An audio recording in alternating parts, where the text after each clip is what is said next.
ئێوارتان باش بینەرانی ئازیزی پێشەنگ تیڤ. من بنار مستەفا خۆشحاڵم بۆ پێشکەشکردنی یەکێکی تر لە بەرنامەکانی پێشەنگ تیڤ دێمەوە لای ئێوە. ئەمڕۆ بەرنامەکانی 21 ئۆکتۆبەری 2021 تایبەتە بە دووتەوەری جیاواز. سەرەتا تاوتۆی ئەو دەتوانین بڵێن بە شێوەیەک دیاردە نوێ دەکەین کە لە کوردستاندا دەبینن ئەوەی نائارامی لە شارەکانداوە دەست درێژیکردنە سەر هاوڵاتیان و کەسانێک گیان لە دەست دەدەن بریندار دەبن. بە دیاریکراویش ئەگەر قسەی لەسەر ئەوە بکەین کە لەلایەن هەندێک منداڵانی بەرپرسانی ئەمڕۆی کوردستانەوە ڕوبەڕوو دەبنەوە. تەوەری یەکەمی ئەمڕۆمان دەبێت و پاشان دواتریش سەبارەت بە و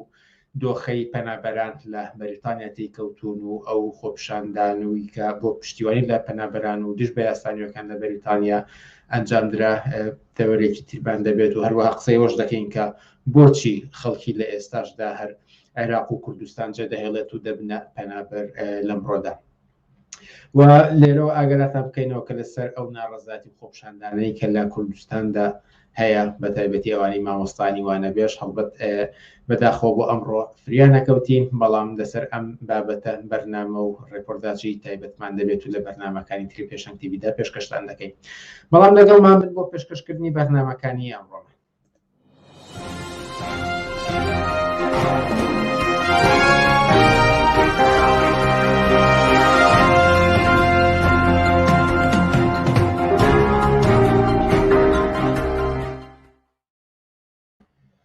ئازیزان، لە یەکەم تەوەری بەرنامەکانی ئەمڕۆماندا سەبارەت بە ئەو دیاردەیە قسە دەکەین کە لە کوردستاندا لە ماوەی ڕابردوودا خەریکە بە شێوەیەکی بەربڵاو سەر هەڵدەدا. ئەویش ئەوەیە کە خەڵکان هاوڵاتیان دەست درێژیان دەکرێتە سەر ئازار دەدرێن هەتاوەکو ئاستیەوەیکی گیان لە دەست دەدەن و بەشێکیش ئەمانەی کە ئەم کارە و تاوانانە ئەنجامەدەن کەسانێکی نزیکن لە بەرپرسانی دەسەڵاتدارانەوە لە کوردستان. بۆ ئەم بابەتەش گفتوگۆمان دەبێت لەگەڵ چالاکوانی سیاسی تاهیر عیسا.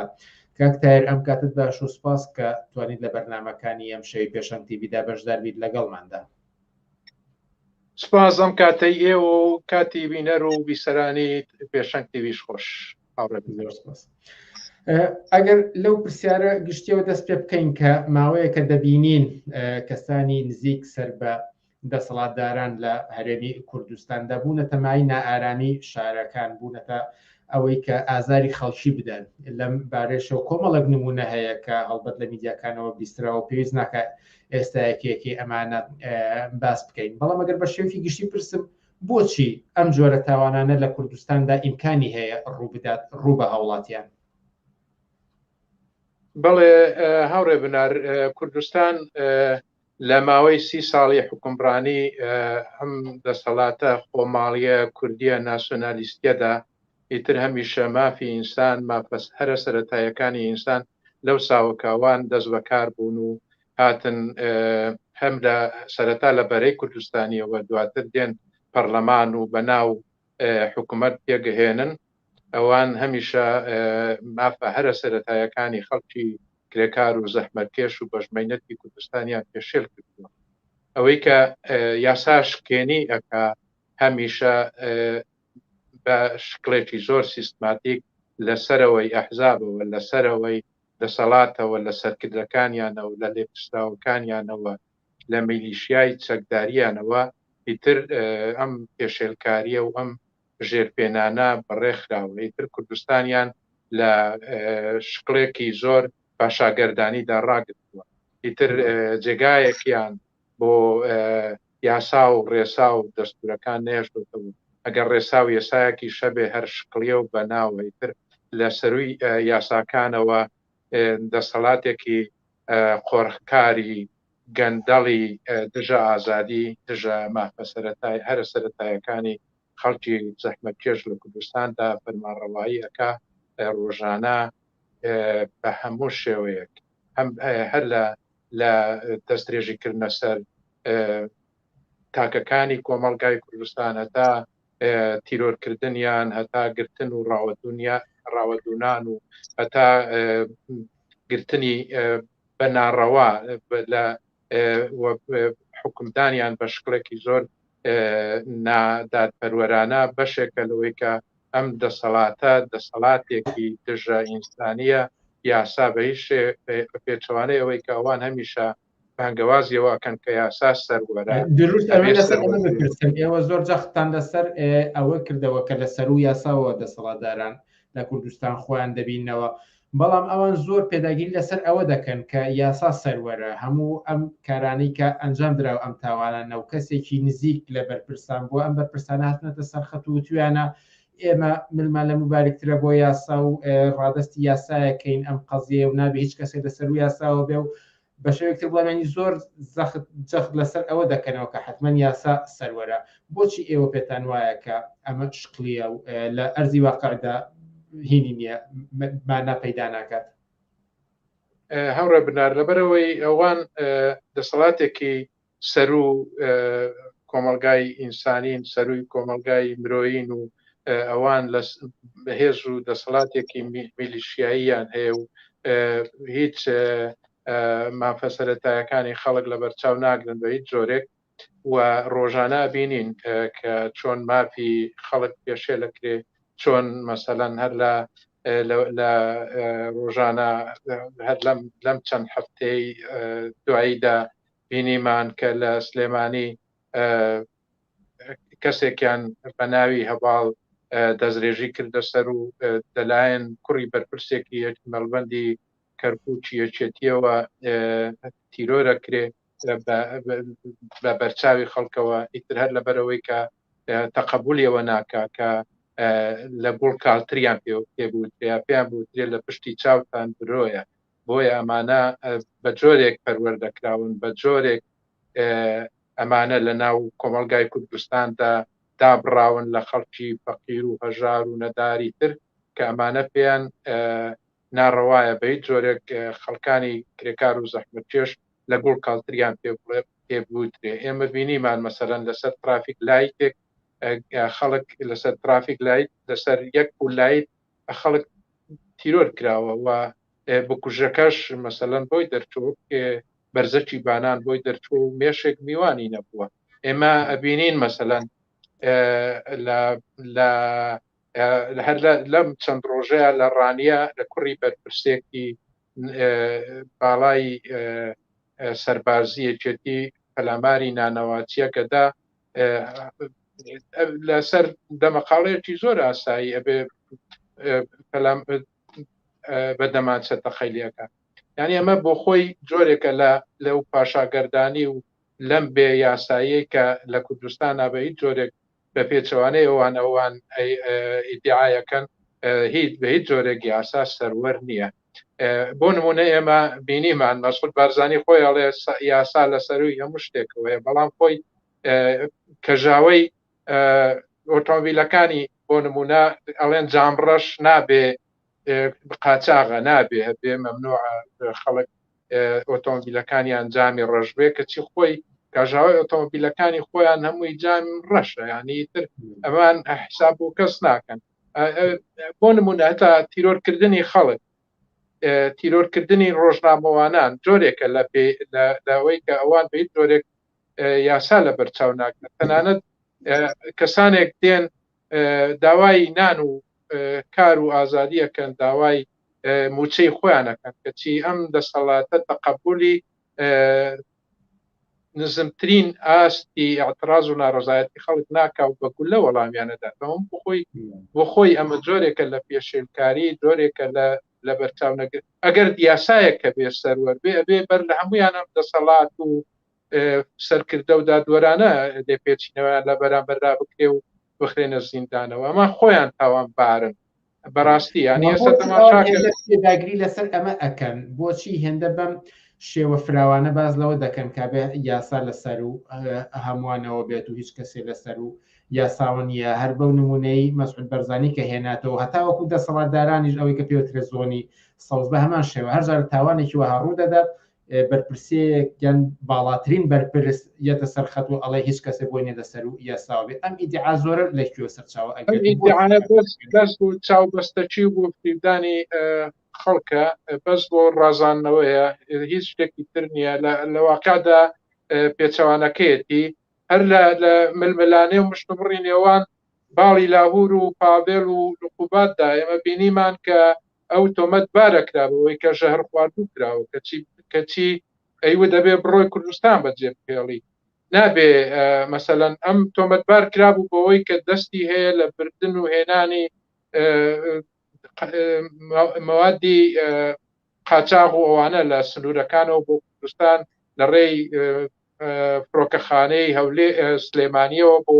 قاچاغی ئەکرێ نازانم چەندین باندی تیرۆر و باندی قاچاغیان دروست کردوە لەو سەر سنوورانە بەڵام ئەڵێ ئەبێ کوردستان جێبیێڵی لە بریەوەی کە بدرێ بە دادگا و لە دادگا ئەم قەزیانەیەک لا بکرێتەوە کەچی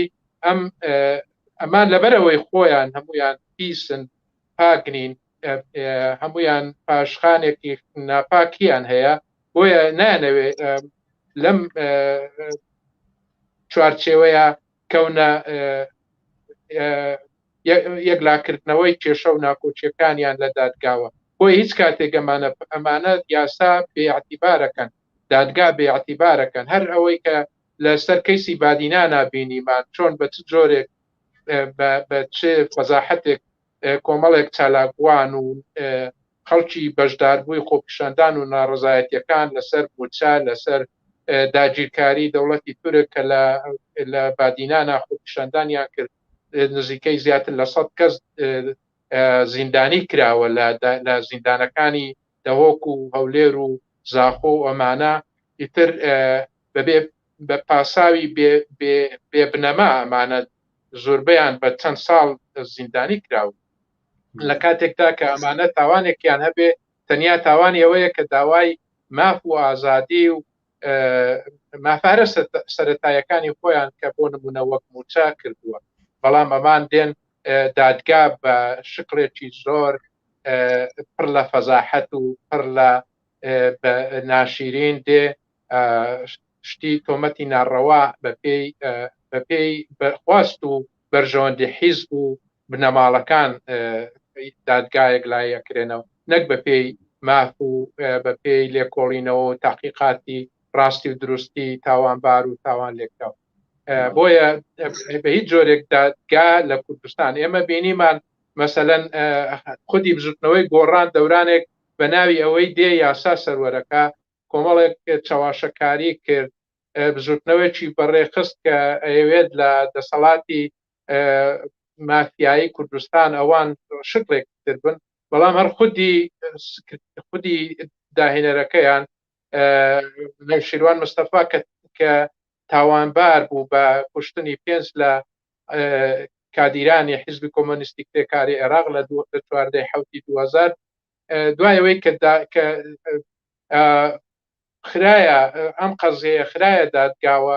ئەم تاقیق کرایەوە بەڵام ئەسڵەن هەر جوابی ئەم داواکاریەی دادگا و دادوەریشیان نەدایەوە بۆیە خۆیان بەشێکن لەوەی کە یاسا پێشێلەکەن احتیبارێک بۆ یاسا ناهێڵنەوە نایڵن یاسا سەروەر بێت نانەوێت یاسا بە هیچ جۆرێک چون ئەگەر یاسا سەروەر بێت یاسا بە شکلێکی موسەساتی وەکو بە شکلێکی ستانداردی جیهانی جێبکەوێت و سربەخۆ بێت و بەشێک بێت لە دەسەڵاتی کۆمەلگا دەسەڵاتێکی سربەخۆی هەبێ ئەمان هەمویان ئەخرێنە ژێر پرسیارەوە هەمویان تۆمەتبارن هەر یەکە و بە جۆرێک هەتا لە دزی تاڵانی لە برسیکردنی خەڵک لە موچەبڕینی خەڵک لە کوشتنی ڕۆژنامەوانان لە تیرۆری هەڵسوراوانی چەپ و کرێکار و کۆمۆنیستی جۆرا و جۆر هەر لە بادینانەوە تا دەگاتە کەرکووک و ناوچەکانی ژێر دەسەڵاتی هەردوو زۆنی سەوز و زەردەوە کە وابێت یاسا نەتوانێت کارێک بکات و دادگاکان سەربەخۆ نەبوون و دەسەڵاتداران و کەسانی بەرپرسی نزیک لە ئەحزابی دەسەڵاتدار لەسەر و یاساوە بن و خۆشیان یاسا بشکێنن و بۆ ئەوەی کە خەڵکی چیتر نەبێتە قوربانی لە نۆرەی نانەوایەک نەبێتە قوربانی یاخود مرورێک یاخود سکیۆریتیەک یاخود خاوەن چێشتخانەیەک هەموو ئەمانە نەبنە قوربانی چی ڕێگەیەکی تر لە بەردەمی خەڵکیدا هەیە ئەگەر یاسا ئەو جێگێ نەبێ پەنای بۆ بەرن ڕاستەکەی کە یاسانی یابێ خەڵکی خۆیان ڕێکخراوکەن بەڕای من خەڵکی کوردستانە بێ بە تایبەتی چین و توێژی کرێکار و زەحمەتکێش لە ئاستی بەرفراوانی کۆمەلگای کوردستاندا بێن خۆیان ڕێکخان خۆیان ڕێکخراوکەن بۆی لایەنی کەم کۆمەلگایەکی مەدەنی دابمەزرێنن کە بتوانن جوابدەرەوەی هەلومەرجی ئەمڕۆ بێت بەڕاستی بەداخەوە کە ئەمڕۆ بستنەوەیکی سۆسیالیستی ڕێکخرا و منەزەم و بەهێز لە ئارادانیە کە کۆمەلگا ڕێکخات و کۆمەلگا دەوری یاسا و ڕێسا کرێکاری و سۆسیالیستیەکان لەسەر کۆمەلگادا دابمەزرێنێ بۆیە ئەمڕۆ لایەنی کەم لایەنی کەمە بێ خەڵکی کرێکار و زەحمەتکێش بتوانن بە شکلێکی مەدەنیانە بە شکلێک کە دەسەڵاتی خۆیان بە جۆرێک ڕێکخەن کە یاسا ئەم دەسەڵات و حکوومەت و لێپرسراوە تاوانبارانەی کە ئەمڕۆ لە کوردستاندا حاکمن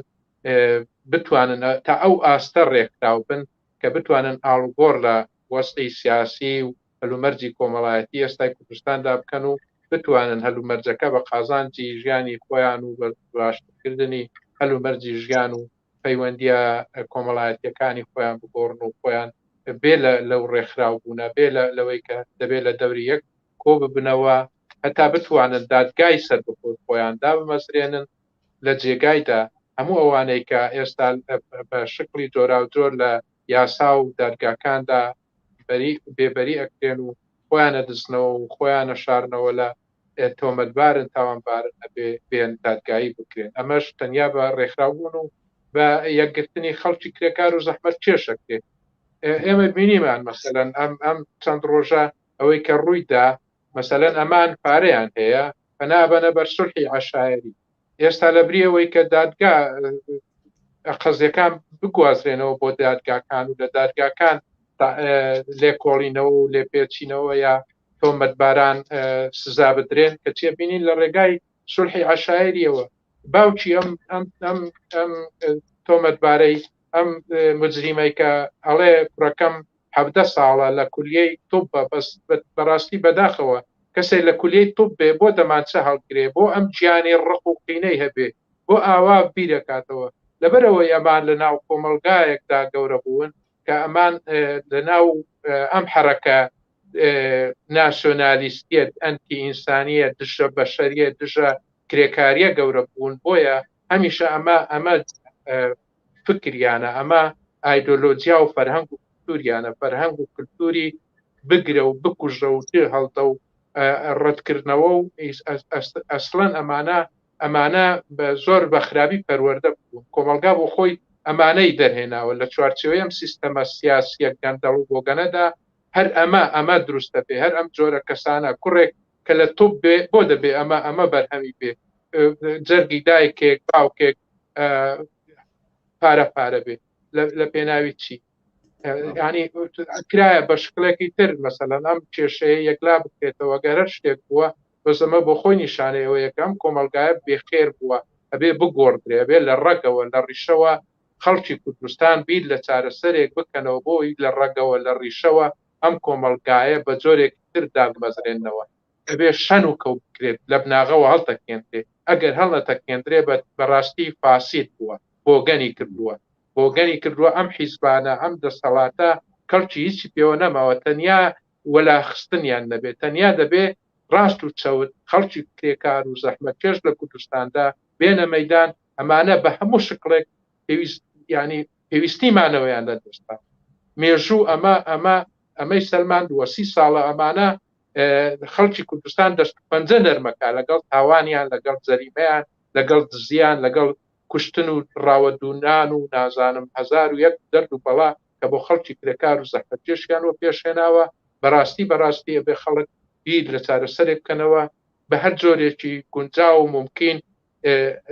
پێویستە بێنە مەیدان لەم دەسەڵاتە ئیتر قبول نەکەن هەر ڕۆژە کەسێک هەر ڕۆژە جەرگی دایکێک هەر ڕۆژە جەرگی باوکێک کونکونەکرێت پارە ئەکرێت هەر ڕۆژە کەسێکی بەدبەخت ئاخر ئەمە کوردستان یا ئەم یاسایە ئەم دادگایە وەکو هین وایە وەکو تۆڕی ماسی وایە هەمیشە ئەم قەبە و زلانە لێی دەربازە بن بەهۆی ئەوەی کە پارەیان هەیە هێزیان هەیە میلیشیان فەقیر و هەژار و نەداریش پێوە ئەبێ و ئیتر تەنیا یاسایە بۆ فەقیرەکان بۆ ملکەچکردنی فەقیر و هەژار و نەداری ئەم کۆمەلگای نەک بۆ ئەوەی کە کۆمەلگا ڕێکخەن کۆمەلگا ئاشتەوایی پێک بێ کۆمەلگا تەندروست بێ کۆمەلگا دوور بێت لە پشێوی و ناتەبایی بە پێچەوانەوە ئەوەی کە ئەم ناتەبایی و پشێوی و ئالۆزگەی پێکەناوە لە کوردستان خودی ئەم دەسەڵات و ئیتر ئەم هەڕەمەیە کە لەسەرەوە ئینجاوەرە خوارەوە بۆ یەک بەیەکی دام و دەستگای حیزبی و پاراستن و زانیاری و نازانم هێزی عسکەری و سەربازیان و هەمووی هەر یەک لەوانە بە جۆرێک گەندەڵ و فاسید و بێهین بوون بێ مۆڕاڵ بوون کە هیچ کەڵکی مانەوەیان نەماوە بە بڕوانە. من پرسیارێکی ترم نەماوە ئەگەر قسەیەک ما بێت و لە میانەی چاوپەکەوتنەکەماندا نەهات بێت و بە گرنگی بزانن ئاماژەی پێ بدەن سەبارەت بەم دیاردا دڵتەزێنە فەرمون بە کورتی. بۆ دوایین جار من ئەمەوێت تاکید لەوە بکەمەوە کە ئەبێ خەڵکی کوردستان ئیتر ئەمە قبول نەکەن هەر ڕۆژە مەسەلەن هەتا تەماشاکە ئێستا بە هەزاران ژن لە کوردستان پیرۆر کراوە ئەمە شەر بەشێکە لە بێیاسایی و لە نەبوونی دادگا ئەم هەموو ژن کوژە ئاخر تا ئێستا بکوژەکانیان زۆربەیان کە پشتی گەورە و پشتی شێری بەر ئەم لێپرسرا و سەرانی ئەم حیزب و دەسەڵاتە ئەکەوێتەوە بەرەکەوێ کە لە کوردستان لێیە سوڕێنەوە ئەگەر دادگایەک هەبوایە ڕاستی ئەبوایە ئێستا ئەم ڕۆژانە ئەم مەسەلەیە هەر دووبارە و سەدبارە بێتەوە ڕۆژ نییە چەندین ژن نەکرێتە قوربانی بەس لە پێناوی نامەیەک لەسەر نامەیەک یا لەسەر پێکەنینێک لەسەر خەندەیەک یا لەسەر بۆیە داواکار ئەوەی کە داواکارم لە خەڵکی کوردستان داوامەوەیە جگە لە هاتنە مەیدانی یەک پارچە و یەک دەنگمان بۆ ئەوەی کە جوابێک بەم هەلوو بەرجە خراپە بدەینەوە هیچ شتێکی تر فریامان ناکەوێت ئیلا دوا چارە ئەوەیە کە بینە مەیدان خۆمان ڕێکخراوکەین لە دەوری یەکتر کۆبینەوە بە هەر جۆرێک دەسەڵاتی جەماوەری خۆمان دابمەزرێنین بە دادگا و بە یاسا و قانون و ڕێ و شوێنەکانی خۆمان کە گونجا و لەبار بێت بۆ ئەوەی ئەم تۆمەتبار و ئەم تاوانبارانە بە دادگایی بگەێنرێ بە دادگای جەماوەت تر دەستان خۆش بێت. مەڕێستا ئێستا چالاکوانی سیاسی زۆر سپاس بۆم دەرفەتی پێدای. سپاس بۆ ئێوەش هەر سەرکەوتوو بناوە. زۆر سپاس. ئازیزان هۆچانێک دەدەین و پاشان سەبارەت بە دۆخی پەنابەران لە بەریتانیا و ئەو خۆپشاندانەی بۆ پشتیوانین لە پەنابەران دوێنێ ئەنجامدرا چاوپێکەوتنێکمان دەبێت هوچانێک و دێنەوە لاتە.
بینەرانی عزیز بەردەوامی لەسەر پێشکەشکردنی بەرنامەکانمان و سەبارەت بە دۆخی پەنابەران لە بەریتانیا چاوپێکەوتنێکمان دەبێت لەگەڵ هەڵسوڕاوی سیاسی نووری بەشیر ئێوارەت باش نووری بەشیر و سپاس بۆ ئەم دەرفەتەی کە پێداین. ئەگەر لەو پرسیارەوە دەست پێ بکەم کە پێش ئەوەی کە سەبارەت بە دۆخی پەنابەران بە گشتی قسە و باس بکەین و هەروەها هۆکاری پەنابەر بوون ئەمە بزانم کە ئەو خۆپشاندانەی دوێنێ لە لەندەن ئەنجامدرا چی بوو و بۆچی ئەنجامدرا؟ سەرەتا سپاس بۆ ئەم فرسەتە و سڵاو ڕێزم بۆ بیسەران و بینەرانی پێشنگ تیڤ هەیە. ئەم خۆپشاندانە بۆ ئەوە سازدرا هەلومەرجێکی زۆر خراپ لە بەریتانیا ڕووی کردوتە پەنابەران و بە تایبەتی ئەو پەنابەرانەی کە تازەیەن و یاسا و ڕێسایە کە دەوڵەتی بەریتانیا و هەروەها وەزیری ناوخۆکەی پریتی پاتەڵ ئەوێ دەریکا بە دژی پەنابەران ڕوبەڕووی ناڕەزایەتیەکی بەرفراون لە کۆمەلگای بەریتانیا بووە لە هێزە ئازادی خواز و مرۆڤ دۆست و چەپەکانی ئەم وڵاتە. بۆیە خۆپشاندانەکە بزەبت بۆ ئەوە بوو کە لەلایەن ڕێکخراوێکە و بەناوی ڕفیجی کانسەڵ کە ڕێکخراوی غەیرە حکومی NGOیە کار لەسەر مەسایلی پەنابەرانەکە، بەڵام بەدەیان ڕێکخرا و گروپ و دەستەجاتی جۆرا و جۆر هەر لە فیدراسیۆنەکانی پەنابەری عێراقیەوە و ئێرانیەوە بێمەرزەوە و بانگەوازی ئێمەوەکو ڕێکخراوی دەرەوە حیزبی کۆمۆنیستی کرێکاری تاکو ئۆگاتە ڕێکخراوە چەپ و کۆمۆنیستەکانی بەریتانیا لە پشتی ئەمەوە ئەستابوونەوە بە شعاری ئینسانی پەنابەران حتا کۆچبەران بەخێر بێن بۆ ئەم وڵاتە و بە دژی ئەو سیاست و قەرار و یاسایانەی کە دەوڵەتی بەریتانیا ئەوێ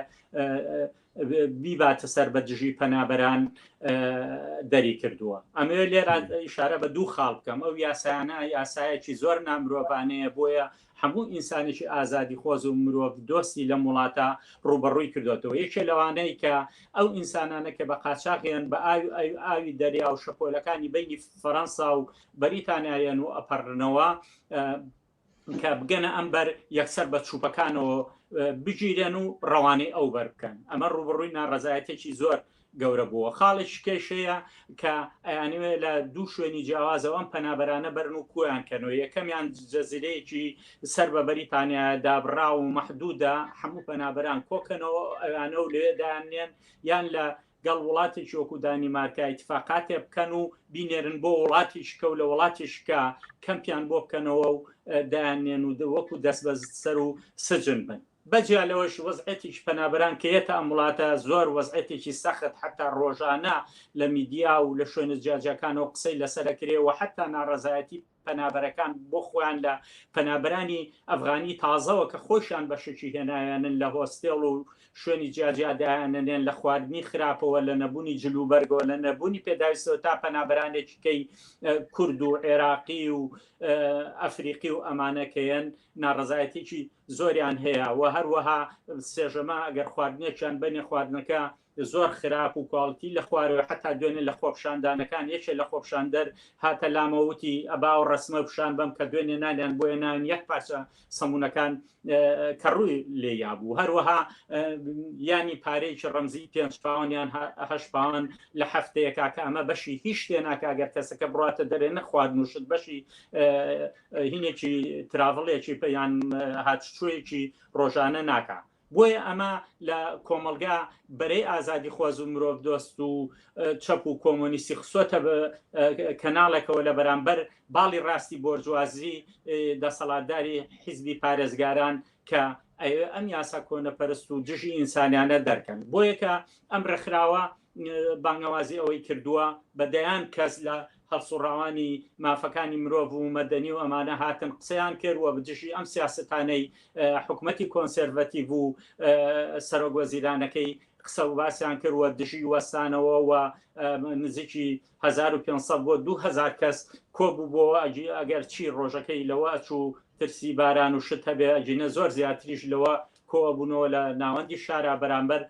پەرلەمان. بۆیە ئەمە مۆزوعێکە ئێستا بۆتە یەک مۆزوعی گرنگ کە ڕۆژانەش بەجیالەوە کە پەنابەرانێکی زۆریە، بەڵام دەوڵەت زۆر لامبالات و بێجوابە وەکو مافە ئینسانیەکانی ئەم پەنابەرانە ڕووەکەنە ئەم وڵاتە. باز لەو دەکرێتکە تەواوی ئەوروپادا لە دوای ساڵی 2015ەوە کە نیسبەیەکی زۆر لە پەنابەران هاتنە ئەوروپاوە، سیاسەتی وڵاتەکان زۆر تونتر بۆ بەرامبەر بە مەسەلەی پەنابەری و یاساکان زۆر پاشەکشەی کردووە لە بەرژەوەندی پەنابەراندا نییە. ئەم ئاڵوگۆڕانەی کە لە بەریتانیا ڕوویداوە کەمێ زۆر و فراوان بووە و چەندێک کاریگەری داناوە لەسەر دۆخی پەنابەران بەگشتێکەچی ئەو خۆتان بە کورتی هەندێک سەرخەتان باس کرد بەڵام چەندێک پاشەخشەی کردووە بە دژی پەنابەران ئەم یاسا و ڕێسانە ئەمەوێ ئەوە بڵێم نەک تەنیا لە بەریتانیا بەڵکو لە سەررجەم ئەوروپا باڵی ڕاستی بۆرجوازی کۆمەڵی یاسا و ڕێسای زۆر دواکەوتوانە و کۆنەپەرستانە و دژی ئینسانی داناوە لە کاتێکا کە خۆیان ڕۆژانە لە میدیاکانیانەوە لەسەر مەسلەی دیموکراتی و مافی مرۆڤ ئەیان بەجۆی خەڵکە بەڵام ئەمە زۆر دوورە لە ڕاستیە یەکێ لەوانەیە کە دەرەکەوێکە ئەمە زۆر دوورە لە ڕاستیەوە ئەوەیە کە مەسلەی پەنابەریانیان بە شێوەیەک خسوەتە لاوە کە خۆیان بەشێکن لەو ئاگر و جەهەنم و شەڕێکە لە وڵاتانی ڕۆژهەڵاتی ناوەڕاست و ئاسیا و حتا لە ئەفریقا و ئەمانە دروستی یەکەن و پەنابەرانێک و خەڵکیشی فەقیر و هەژار لەژێر سایەی ئەو شەڕ و کوشتار و ماڵوێرانەیە کە بۆرجوازی ئەو وڵاتانە حکومە دەسەڵاتە قەومی و ئیسلامیەکان کە سەر بەم خودی ئەم وڵاتانی ئەوروپا و ئەمریکا و حتا بەریتانیان ئەو جەهەنەمە بۆ خەڵک دروستەکەن کە ڕابکە بەڵام لە بلاوە تومترین یاسا کۆنەپەرسترین یاسا دەرەکەن و ئەیسەپێنن بەسەریا بۆیە بە گشتی لە ئەوروپا ئەم یاسانە بە شێوەیە تونگ بۆتەوە بە دژی پەنابەران حتا وای لێ هاتۆ پەنابەرانێک هەیە لە وڵاتەکانی خۆشیانە کە ساڵانێکی زۆر جوابیان نیە ناچارن کە وڵاتەکان ئەو وڵاتانە جێبێن و پەنابەرن بۆ وڵاتانێکیکە و بۆ مافی پەنابەری بۆ ئەوەی ژیانێکی باشتر و شیاوی ئینسانی دامەزرێن بۆی ئەم یاسانە تاسیراتێکی سلبی داناوە لە خراپی داناوە لەسەر پەنابەران و وەزعێت و ژیان و گوزەرانیان و لە بەرامبەر ئەم سیاسەتەشە بەرەی کۆمۆنیست و ڕادیکال و مرۆڤ دۆست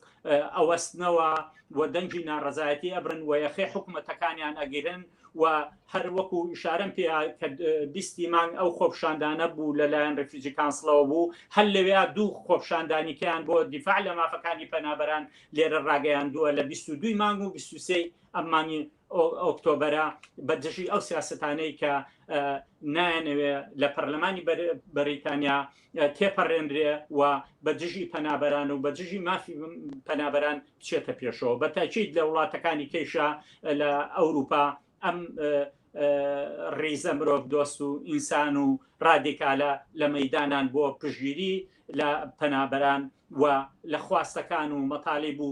سەرگەردانیە کە تووشیان بووە. ئەگەر بە شێوەیەکی فراوانتر باز لە دۆخی پەنابەری بکەین کە هەڵبەت لەم وڵاتانی ئەوروپایە داوای هەواڵەکان باز دەکات ئێستا وەرنە هەر لە سنوورەکانی بەلاڕوس و پۆڵندا و لیتوانیا و زۆر وڵاتی تریش هەڵبەت لە بەریتانیاش بەشێکی لەم پەنەبەرانە کورزمانن لە عێراقەوە هاتوون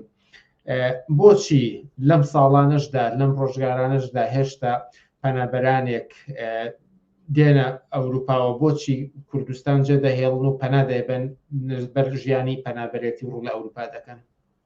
ڕاستیەکەی نەک بۆ من و ئەو هاوڕێی پێشم نی شاڕێ تارعیسا کە قسەی لەسەر ئەو هەلوو مەرجە کرد کە لە کوردستانە گەنجان چۆن لەلایەن کوڕە مەسوولینەوە و بێژگە ئەو سیاسەتی دەسەڵاتدار کە ئەبینین چۆن ڕۆژنامەنووس ڕادیکالەکان چەپەکان ئینسان دۆستەکان ئەکەونە بەر هێرشەوە ئەکەونە بەر هێرشی کوڕە مەسوولەکانەوە کە ئیشارەی پێکرد کابێتە ئێمە ئەوە نەک لە ئێمە بپرسی وەکو کەسێکی سیاسی بەڵکو لە هەر پەنابەرێکی سادێش بپرسی کە ئەو کۆمەلگایە جێڵێ لە هەر ژن و پیاوێک پرسی ئیمڕۆ لە کوردستانەکە لێ بپرسە ئەتەوێ بڕۆیتە دەرەوە ئەڵێ بەڵێ ئەڕۆم ئەگەر لە میدیاکانەوە سیر بکەی پاسی ئەوە سێ لە منطقەی ناوچەیەکی ڕانێ بزەبت نازانم چۆ بووە پاسەکە لە گەڕێکێکا پڕە بێت و یێتە دەرەوە دوێنێ پێرێ لەسەر وەستی پێنجوێن و هەڵەبجەی کۆن و منطقەکانی کە بە هەماشەوە ئەم زاهیرە هەیە کە خەڵک بە لێشاویەتە دەرێ ئەمە پرسیارێکە خەڵک بە سادەی ئەڵێکە دەسەڵاتێکە ئیمڕۆ لە کوردستانە دەسەڵاتدارێتیەکەوە 30 ساڵە دەسەڵاتدارێتی هەیە بەسەر ئەو کۆمەلگایە بێجگە لە برسیکردن بێجگە لە توموتوژی و کوشتن و گرتن و زیندان بێجگە لە برسیکردن بێجگە لە تاڵانکردنی و سەرۆت و سامانی کۆمەلگا هیچ دەسەڵاتێکە نییە لەو کۆمەلگایە خەڵک هەمووی ئەمە بەڕەسمیە ناسێ بە تابێتی ئاخرین دەنگانی هەڵبژاردننی چەند ڕۆژ لەمە و پێش نیشانەی ئەوەیە کە خەڵک ئەم دەسەڵاتە بە قەومی و ئیسلامیەوە لە دەسەڵاتە هەمویانی ڕەفزە بەتاکید ئەمەش دەسەڵاتیش لە ئاستی عێراقا ئەحزابی قەومی و ئیسلامی میلیشیاییش لەمانش خراپترن و هەردووچان بەیەکەوە هەردوو لایەن هەم لەسەر ئاستی کوردستان هەم لەسەر ئاستی عێراقا دەسەڵاتە بەنە دەرەوە کەوابێتە ئەم پرسیارە زۆر سادە لە هەر کەسێ بپرسی لە کوردستانە ئەڵێ ئەم دەسەڵاتی ئەحزابی کوردایەتیە لەژێر ناوی کورد و کوردستانە لەژێر ناوی نیشتیمانە لەژێر ناوی خۆشەویستی نیشتیمان و کوردایەتی و کوردپەروەریە چ بەڵاو موسیبەتێکیان بەسەر خەڵکا هێناوە خەڵکی لە حاڵەتێکە ئێستا بە خێزانی یەتە دەرەوە بۆیە لە حاڵەتێک شایەکە ئەم سەختیە لە ئەوروپا بینین حدودەکانی بەلاڕۆس ئەبینن لە خنکانن لە دەریاکانە ئەبینن گرتن بە دەستی پۆلیسی ئیتالیا و یۆناان و تورکیا ئەبینن بەڵام سەرڕاوە ڕێگای مەرگەگرنە بەر و یەنە دەرێ معنای بە دەرەجەیە بێزارن لە دەسەڵاتی کوردایەتی لە میلیشیاکانی کوردایەتی بە قەومی و ئیسلامیەوە کە جێگایەکیان بۆ خەڵ نێشتووە خەڵک ڕێگای ئەوەی هەڵبژاردووە کە بێت بۆ ژیانیشی باشتر لە دەرەوە بەڵام ئایا ئەمە ڕێگا چارەیە بۆ خەڵکی کوردستان چکاتەوە لە کاتێکا بە خەڵکەڵی مێرە دەرەوە ئەبێ بە دیلیان بیتێ ئەبێ ڕێگا چارەیان بیتێ بە خەڵک ئەبێ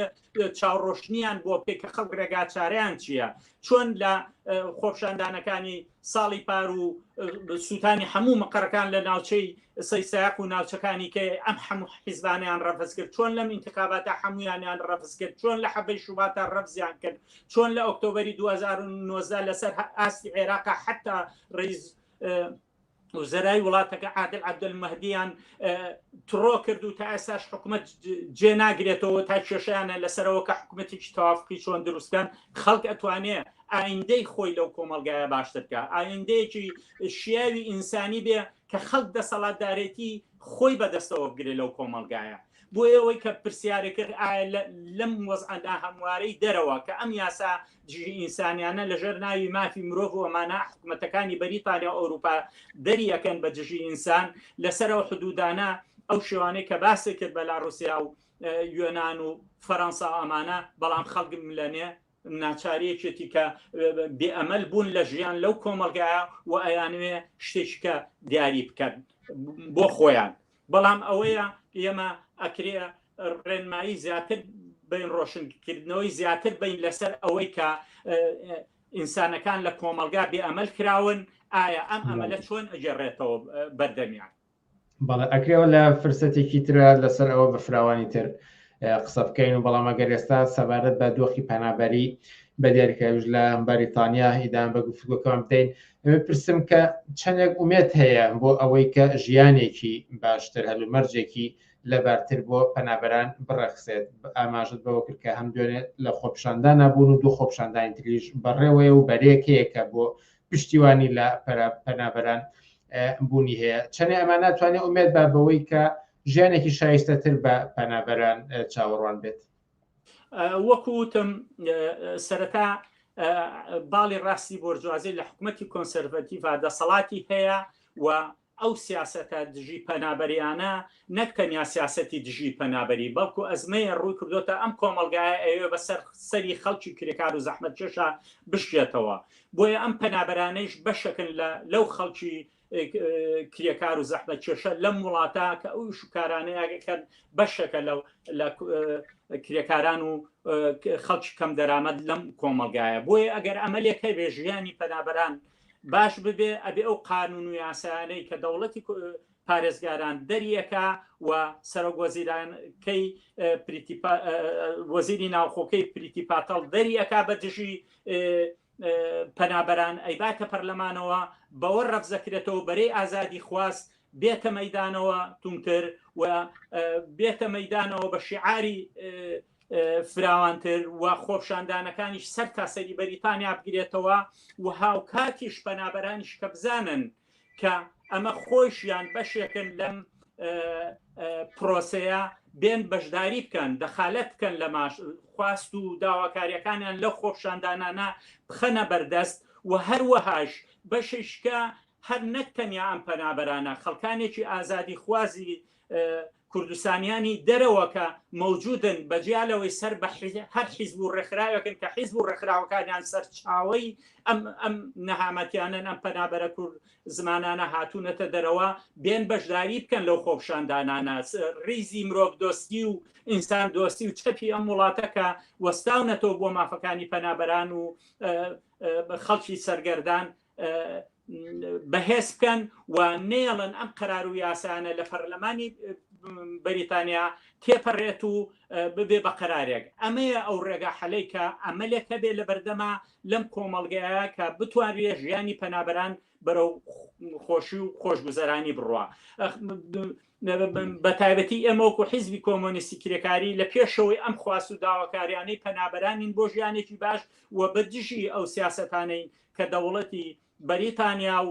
حکوومەتی کۆنسێرڤاتیڤ دەریەکاوە بەردەوام لە پەیوەندیان لەگەڵ ئەو هێزە ڕادیکال و چەپ و مرۆڤ دۆست و ئینسانیانە کە هەن بۆ ئەوەی کە ئەو یاسایانێڵن لە بەر پەرلەمانە تێپەڕێەوە ژیانی پەرلەمان ژیانی پەنابەران باشتر ببێ بە تابەتی وەزعێتێکیش کە ئێستا هاتوون لە هۆستێڵەکانە بەسەریە بە نێمە ئاگادارین و لەگەڵ ڕفیوجی کانسڵ و ئەمانە لەگەڵ فدراسیۆنی پەنابەرانی عێراق و بێمەرز و ئەمانە لە پەیوەندین کە بەیەکەوە بتوانین لەگەڵ هێزە چەپەکانی کە ژیانی ئەمانە خۆشتر بێ باشتر بێ و جێگاوڕێگەیان بۆ بکەنەوە و لە زووترین کاتە دام مەزرێن و ژیانی نۆرماڵی خۆیان دەست پێ بکەن کە ژیانێکی ئینسانانە بێ کە لە جەهەنمێکی دەسەڵاتدارێتی ئەحزابی کوردیەوە ڕایان کردووە لێرە بتوانن هەناسەیەک بن و ژیانیان بۆ خۆشیان و بۆ کەس و کاریشیان کە دڵیان لایەنە لە وڵاتە باشتر بێ. ڕۆڵی حکوومەتی هەرێم و حکوومەتی عێراقی چی بووە لە بەرامبەر ئەو هەوڵاتیانەی کە لێوە ڕایان کردووە لانی کەم ئیدعایەک هەبووە کە حکوومەتی عێراقی ئەو پەنابەرانە وەرناگیرێتەوە کە بە زۆر لەلایەن وڵاتانەوە دیپۆرتەکرێنەوە بەڵام بەداخۆ لێرە و لێوە دەبیستین کە ئەمە زۆر دروست نەبووە بەڵام بە شێوەیەکی گشتیتر ئەگەر بپرسم چی جۆرە بەرپرسیارەتێکیان هەڵگرتووە لەسەر ژیان و گوزەرانی پەنابەران و چارەنووسیان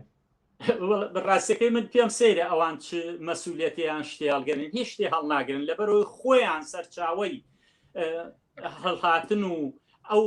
مەرگەساتی ڕێگاوبانە و ئەو مەرگەساتێش کە لێرە بەسەریە بن ئەو ژیانە ناخۆشی کە پەنابەر بەسەریە بە ئەوان یەکەم سەرچاوەی ئەساسی ئەم مەوزوعان کە ژیانی پەنابەری خەڵکی عێراق و کوردستان خراپێ و ژیانێکی پەنابەری ناخۆشیش هەڵبژێراوە بۆیە بە هەمان شێویش بە ئەچن چی هەڵوێستێک دەرەبڕن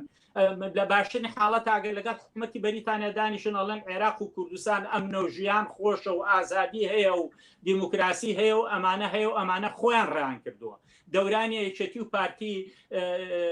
لەم وڵاتانەی ئەوروپا ئەو تانەوتە شەرانیان بە لە لاوانەیە ئەمانە خەڵکی ترسنۆک و بوودەڵەن و نیشتیمان جێڵن ئێمە بەعکسە وتمان ئەم گەنجانە بۆ ژیانێکی باشترە لە ژێر جەهەنمی دەسەڵاتی یەکێتی و پارتیا ڕاکەن بۆی ژیانێکی باشتر و ئینسانی بۆ خۆیان دابینکەن بۆ ئێوان بە هیچ شێوەیەگن هیچ مەسئولیەتێک نانوێنن ئەگەر مەسئولیت دەنوێننەوە تا سەر حدودەکانی بەلاڕوسیا بڕۆن چ وەزعەتەکەیە هەر دوێنێ پێرە لە سۆسیال میدیاوە بنپێی ئەو پەنابەرانە ببینایە ئینسان گریانی بۆ ئەو هات کە چی وەزعێتێکیان هەیە بێجگە لەو مناڵ و ژن و کە لەسەرەوە حدودانە بە برسێتی و بە سەرما لەم وەزعێتی سەرما دەستی پێ کردووە هەن بۆیە ئەم دەسەڵاتانە ئەگەر هەز بە مەسئولیت بکەن حکوومەتی هەرێم و حکوومەتی عێراقی هەز بە مەسئولیت بکەن بەرامبەر پەنابەران ئەوە بەرامبەر خەڵکی عێراق و کوردستان مەسئولیتە نوێنن بۆ ئەو خەڵکە ڕانەکە خەڵکی ئیشی هەبێ خەڵکاری هەبێ خەڵک ئاو کارەبای هەبێ خەڵک مەعیشەتی هەبێ خەڵک ترسی هێزی میلیشای نەبێ ڕۆژانە خۆیان و کوڕەکانیان و مەسئولینەکان بکتنە سەریان و تیرۆریان بکەن هەر لەم دوسێ ڕۆژی هەڵبژاردنا لە جنوبا بینیمان چەند چالاگوانی مەدەنی ژنان تیرۆر کراوە ئەوە لە کوردستانیشا بە هەمان شێوە بینیمان ئەو گەنجانەی کە لەژێر دەستی مەسئول و کوڕە مەسئولەکانی ئەحزابی کوردایەتی چیان بەسەرات بۆیە ئەمانە هیچ مەسئولێتێکیان نییە و خەڵکی کورزمانانی دەرەوە بێ ڕێزی خۆیان لە یەکێتی و پارتی حکوومەتی هەرێم و حتا حکوومەتی عێراقیش جیاکەنەوە بە ڕێسی خەڵکەوە پەیوەست بن حتا بانگەوازی منیش ئەوەیشە ئەندامان و لایەنگیرانی ئەو حیزبە ناسیۆنالیست و قەومیانە بە هەر شێوەیە خەڵکیان تەوەهم کردووە لیان پتەکێنەوە ئەوانە نوێنەری خەڵک نین، ئەوانە لەسەر خوێنی خەڵکەژین، ئەوانە لە سەر خوێنی کەسوکاری ئەمانەی دەرەوە ئەژین لە کوردستانە ئەبێ دەستیان کۆتا بکرێ بە دەرەجەی ئەوانە ڕیسوابوون لە هیچ شوێنە ناتوانن خۆیان دەرخەن، هیچ مەسوول و هیچ حتا ئەندامەکانیان ناتوان خۆیان دەرکەن. یەک کەسیانم پێ بڵێ لە یەکێتی و پارتی و حتا گۆڕان و ئیسلامیەکان لەم هەموو خۆپشاندانانە بۆ دیفاع لە پەنابەر و مافەکانی پەنابەران یەک کەسیان مەوجود بن، یەک کەسیان دیفاع بکەن. ئەوە ریزی خەڵکی ئازادی خواز و مرۆڤ دۆستە لەم کۆمەلگا، خەڵکی چەپ و سۆسیالیستی ئەم وڵاتەیە. ئێمە لە حیزبی کۆمۆنیستی کرێکاری کوردستان، فدراسیۆنی پەنابەرانی عێراقیە مەوجودە لەسەر داوە خواستەکانی پەنابەران بۆ ژیانێکی باشتریان کە گەشتونەتە ئێرە. من پرسیارێکم نەماوە گەر قسەیەک ما بێت و لە میانەی چاوپێککەوتنەکەدا نەهاتبێت و بەگرنگی بزان ئاماژەی پێبدەن فەرمون بە کورتی. من لێرەوە بانگەوازی کوردستانیانی دەرەوەکەم بۆ ئەو خۆپشاندان و ناڕزایەتیانە هەیە کە هێزە چەپ و ڕادیکال و مرۆڤ دۆستەکان ڕێکێخن بۆ دیفاع لە پەنابەران بە دژی ئەم سیاسەتە کۆنەپەرستانەی لە ئەوروپا هەیە و بەتابەتی لە بەریتانیا لە 22-23 مانگە خۆپشاندانی کە ئاکرێ پەیوەست بن بۆ خۆپشاندانانەوە بۆی فشار بێنین بۆ حکوومەتی کۆنسەرڤەتیڤ و وەزیری ناوخۆکەی بۆی ئەو قەرارانە لە پەرلەمانە تێنەپەڕێرێت و ژیانێکی دۆزەخ بۆ پەنابەران دروست کرێت، چکە چەند ژیانی ئەمانە زووتر خۆشتر بێت، بە ژیانێکی باشتر و ئاسایشیان هەبێ پەنابەران ئەوە زووتر جێ ئەکەون بۆ خۆشیان دەستیان نەگا بە خوێندن و ئیش و کارێک وە کەسوکاریشیان لە کوردستانە دڵتەمینە بنن و سوودێکیش ئەبینن لەو بارانەوە. هیوادارم بە ڕێزی ئەمە لە پێشەوەی ئەو خۆپشاندانانەین و بەشداریەکەین و بانگەوازی هەموو لایەکەکەین لەگەڵمانە و لەگەڵ ڕێزی هەزاران کەسی مرۆڤ دۆستە بەشداریمان لەگەڵا بکەن. نوری بەشیر زۆر سپاس بۆ ئەم دەرفەتەی پێدای. سپاس بۆ ئێوەش. عزیزان خۆشەویستان، ئەوەش دووەم بڕگەی بەرنامەکانی ئەمڕۆ بوو. هەر لێرەشدا دێینە کۆتای بەرنامەکانی ئەم هەفتەیەمان تا هەفتەی ئایندا. کاتێکی خۆش بۆ هەموو لایەک و هەر شاد و سەرکەوتوو بن.